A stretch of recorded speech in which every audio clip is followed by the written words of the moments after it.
I'd say maybe overall everything, at least 4 hours a leg.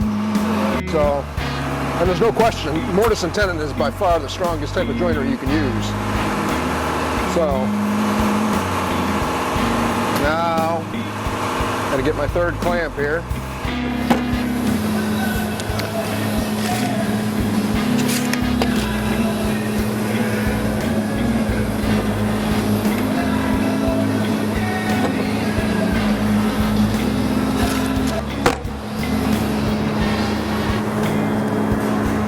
Squeeze the front a little bit more.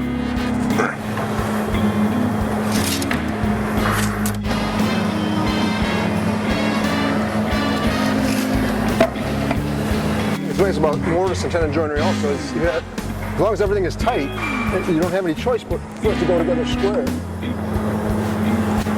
So this one got to clean up now. I'll get the glue off of it, and it'll be good to go. Screw the cleats on the back.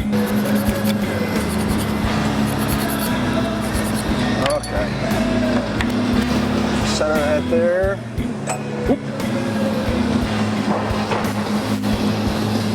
Free drill for the screws.